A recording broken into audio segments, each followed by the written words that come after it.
বাংলাদেশকে সংকটের মুখে ঠেলে দেওয়া এটা বিএনপির একটা ঐতিহাসিক সিলসিলার মধ্যে আছে এবং তারা যে পথ দেখিয়েছে আমি একটা আলোচনায় বলেছিলাম যে আওয়ামী লীগ হচ্ছে সফল বিএনপি এবং বিএনপি হচ্ছে ব্যর্থ আওয়ামী লীগ। কারণ আওয়ামী লীগ বিএনপি যে রাস্তা দেখিয়ে গেছে ওটা তারা করতে পারে নাই, সেই কাজগুলোই আবার এসে আওয়ামী লীগ করে দেখিয়েছে, খুব সাকসেসফুলি করেছে।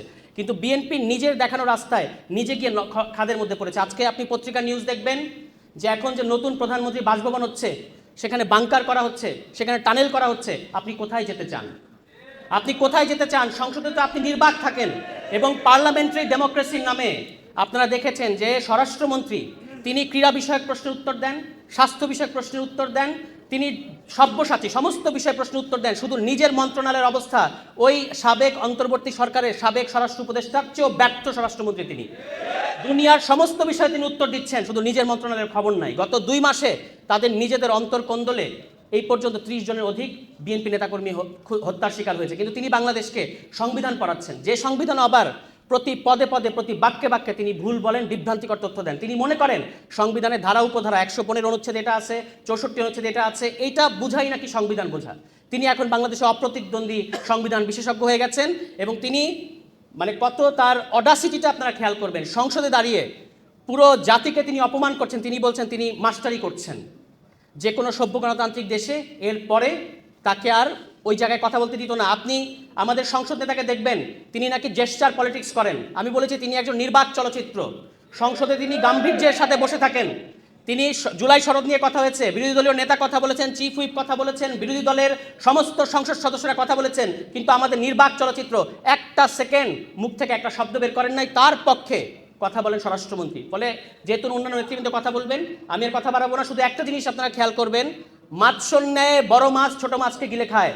আর বিএনপির এই সংসদীয় স্বৈরতন্ত্রে ছোট রায় বড় রায়কে গিলে খেতে চাচ্ছে। কিন্তু আমরা 11 দলীয় জোট এবং বাংলাদেশের জনগণ যতদিন আছে আপনাদেরকে আমরা গণ রায়ের বিরুদ্ধে যেতে দেব না। যদি যেতে চান তাহলে যতই বাংকার করেন, যতই টানেল করেন, কোনো লাভ হবে না। সবাই ভালো থাকবেন। আসসালামু আলাইকুম।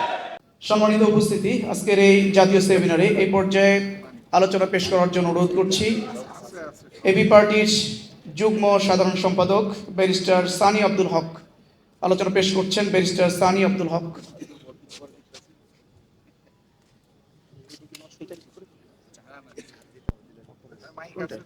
বিসমিল্লাহির রহমানির রহিম। মাই অ্যাপোলজিস, আমি সবাইকে অ্যাড্রেস করতে পারছি না because of my time constraint, খুব অল্প সময়। আসসালামু আলাইকুম রহমতুল্লাহ। দেখুন, আমাদের যে কিনোট স্পিকার আছেন এবং আরও যারা আলোচক বিদগ্ধ, তারা একটা আইডিয়ার কথা বলেছে যে সংসদীয় সার্বভৌমত্ব, সভরেনিটি অফ পার্লামেন্ট।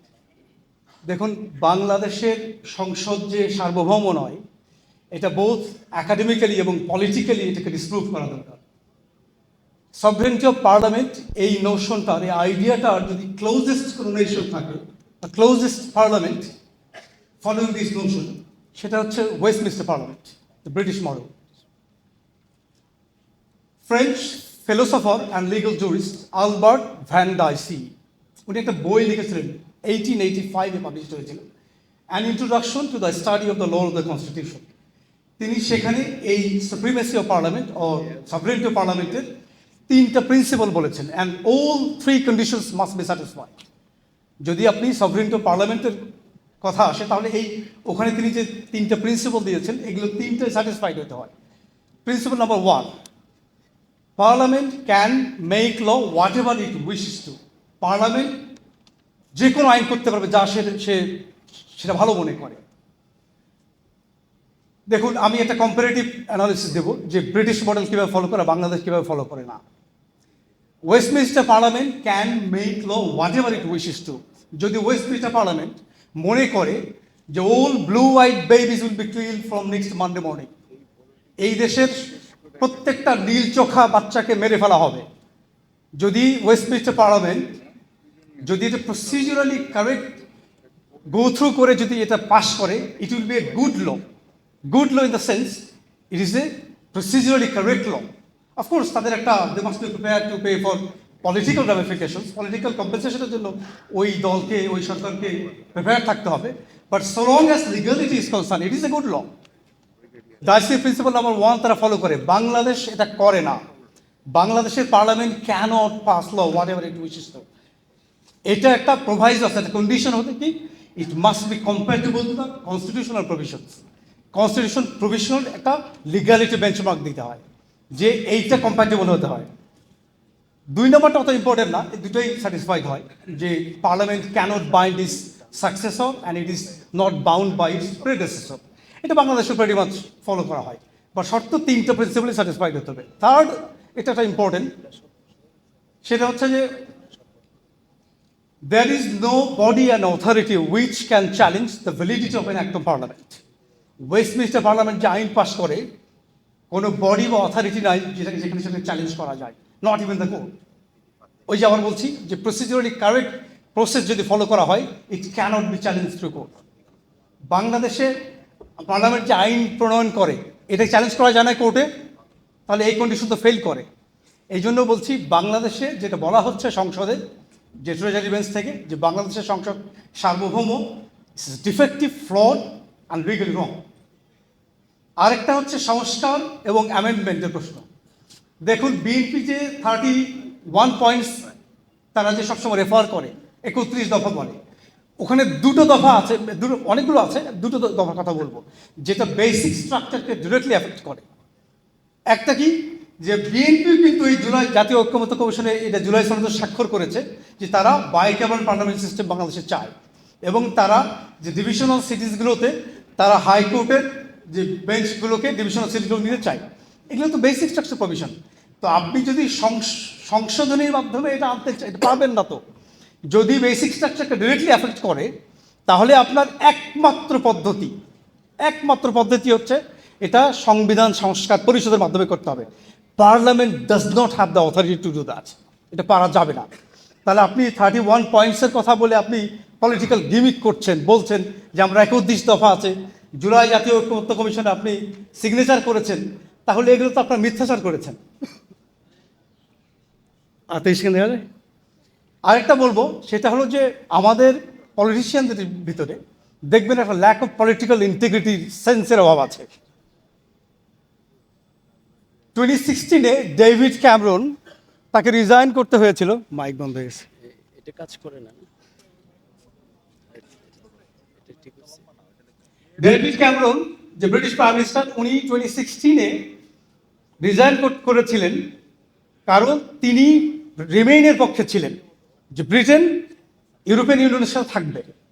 যখন ব্রিটিশ পিপল এই রায় দিল যে না we want to come out of European union, তিনি এই রায়কে মেনে নিয়ে তিনি রেজিগনেশন অফার করলেন উইদাউট এনি পলিটিক্যাল প্রেশার। তো দেখুন তাদের সেন্স অফ ইন্টিগ্রিটি কোথায়।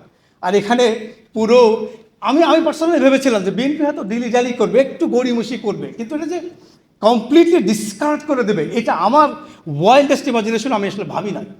আই এম রং। আমার মনে হয় বাংলাদেশের বেশিরভাগ মানুষই এটা যে একেবারে ফ্লিক করে উড়াই দেবে এটা আমাদেরকে ভাবে নাই। তো আমরা যে জুলাই অভ্যুত্থানের মধ্য দিয়ে যে একটা বিপ্লবের সম্ভাবনা দেখা দিয়েছিল, এই ডিসকার্ডের মাধ্যমে এটা নস্যাতের পথে যাচ্ছে, আমরা এটাকে আটকাবো, রুখে দাঁড়াবো ইনশাল্লাহ। ধন্যবাদ। আসসালামু আলাইকুম।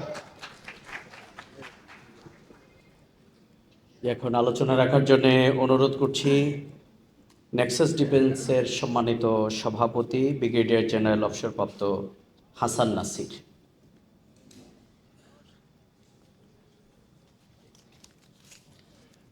বিসমিল্লাহির রহমানির রহিম। সম্মানিত প্রধান অতিথি, মঞ্চে উপবিষ্ট সভাপতি, মঞ্চে উপবিষ্ট জাতীয় নেতৃবৃন্দ, উপস্থিত সুধীমণ্ডলী, সাংবাদিকবৃন্দ, আসসালামু আলাইকুম। এখানে যেহেতু অনেক আইনজ্ঞ আছেন, সংবিধান বিশেষজ্ঞ, রাজনীতিবিদ আছেন, এবং জুলাইয়ের যে গণভোটের রায়কে নিয়ে যে বিতর্ক সৃষ্টি হয়েছে সেটা নিয়ে অনেক আলোচনা হয়েছে। এটার সাথে সরাসরি সম্পৃক্ত নিরাপত্তা ইস্যু, যেটা আমাদেরকে এফেক্ট করে কিন্তু সচরাচর আলোচনা করতে চাই না, সেটাকে আমি একটু সবার নজরে আনতে চাই। সারা পৃথিবী যখন মধ্যপ্রাচ্য ক্রাইসিস নিয়ে একটা ব্যাপক সংকটের মধ্যে পতিত হয়েছে, জ্বালানি সংকট, সার সংকট, যা অদূর ভবিষ্যতে বাংলাদেশকে দুর্ভিক্ষের দিকে নিয়ে যেতে পারে জ্বালানি সংকটের সাথে, সেই সময় বাংলাদেশের নবনির্বাচিত সরকার বিরোধী দলকে সাথে নিয়ে, জনগণকে সাথে নিয়ে গণভোটের রায়কে মেনে দেশকে একত্রিত করে সংকট মোকাবেলায় চেষ্টা না করে দেশকে বিভক্তির পথে নিয়ে যাচ্ছে একটা উদ্দেশ্যমূলক কার্য সমাধানের পক্ষে। এবং এই কার্যক্রমটা আমরা দেখছি বেপরোয়াভাবে করার চেষ্টা করছে। মনে হচ্ছে যেন একটা কাউন্টডাউন শুরু হয়ে গেছে। তারা 17 বছর অপেক্ষা করতে চায় না, হয়তো 17 মাসেই গত 17 বছরের অপকর্মটা শেষ করতে চায় আরো ভয়ঙ্করভাবে। অনেকেই দাবি করছেন যে বিএনপি আওয়ামী লীগ ছিল সফল বিএনপি এবং বিএনপি হচ্ছে ব্যর্থ আওয়ামী লীগ। আমরা সেই জিনিসটার কিছু লক্ষণ দেখতে পাচ্ছি। সবকিছু এখানে ডিপ স্টেট নিয়ে কথা হয়েছে। ডিপ স্টেটের একটা বড় অংশ হচ্ছে সশস্ত্র বাহিনী বা নিরাপত্তা বাহিনী। বাংলাদেশের নিরাপত্তা ইস্যুতে বিভিন্ন সময় স্বাধীনতার পর থেকে একেবারে কন্টিনিউয়াসলি এই বাহিনীটাকে নিষ্ক্রিয় করা এবং ধ্বংসের যে পর্যায়ে শুরু হয়েছিল সেটা সম্পন্ন হয়েছে গত 17 বছরের হাসিনা শাসনামলে। এবং সশস্ত্র বাহিনীকে একটা শোভাবর্ধনের বাহিনী হিসেবে পরিণত করা হয়েছে। এবং যে বাহিনীকে আমরা লক্ষ্য করছি মিডল ইস্টের রাজতন্ত্রকে রক্ষার জন্য তারা শত্রুর সাথে সমঝোতা করে জনগণের উপর তাদের শক্তিকে প্রয়োগ করে, সেই কার্যক্রমটা আমরা বাংলাদেশে গত 17 বছরে করতে দেখেছি। বর্তমান সরকারকে আমরা আশা করেছিলাম ক্ষমতা নেওয়ার পর তারা এই বাহিনীকে হয়তো আবার শক্তিশালী করার পদক্ষেপ নেবে। আমরা প্রথম দেখলাম ডিজিএফআই প্রধানকে ভারত যেতে, যেটা অলরেডি আলাপে এসেছে। তারপরে দেখলাম পররাষ্ট্রমন্ত্রী, বিদেশমন্ত্রী উনি চলে গেছেন। বাংলাদেশের সাথে আন্তর্জাতিক পর্যায়ে এই মুহূর্তে যে ব্যাপক পরিবর্তন আমরা লক্ষ্য করছি, এক ইরান পরাশক্তি যুক্তরাষ্ট্র এবং ইসরায়েলকে যেভাবে মোকাবেলা করে বিশ্বের চতুর্থ সামরিক শক্তি এবং ইনফ্লুয়েন্সিয়াল শক্তি হিসেবে নিজেদেরকে জাহির করতে সক্ষম হয়েছে, যদিও এখনো যুদ্ধ শেষ হয় নাই, সেই পরিপ্রেক্ষিতে আমরা সেই যুদ্ধে আগ্রাসীর পক্ষ নিয়ে স্টেটমেন্ট দিচ্ছি এবং ইরানকেই আগ্রাসী দেশ হিসেবে ঘোষণা করে আমাদের তেলের জাহাজকে হরমুজে আজকে আটকে দিয়েছি। তখন আমরা কি করতে যাচ্ছি? আমরা রাশিয়ার থেকে তেল আনছি, যেটা আমাদের দেশে শোধন সম্ভব না। এটা ভারতে শোধন হবে পাইপলাইনে, যদি তাদের সারপ্লাস থাকে সেই তেলটা বাংলাদেশে আসবে। আমাদের কি এখন উচিত নয় যে অক্ষ এখন তৈরি হয়েছে চীন, Russia, Iran, Pakistan, Turkey, Saudi আরব, সেই অক্ষের সাথে কি আমাদের সমঝোতা দরকার, নাকি যে অক্ষ পরাজিত পতনশীল সেটার সাথে আমরা সমঝোতা করে আমাদের ভবিষ্যৎ পররাষ্ট্রনীতি সম্মেলন আমরা পরিকল্পনা প্রণয়ন করব, সেই বিষয়ের প্রতি আমি এখানে বিরোধী দলের নেতা সহ যারা রাজনৈতিক নেতৃবৃন্দ আছেন, জনগণ যারা আছেন, সবাইকে নিয়ে আমাদের ভাবতে হবে। আমি মনে করি আমাদের সংকট উত্তরণের জন্য এই বিষয়টাকেও গুরুত্বের সাথে উপলব্ধি করতে হবে। ধন্যবাদ সবাইকে।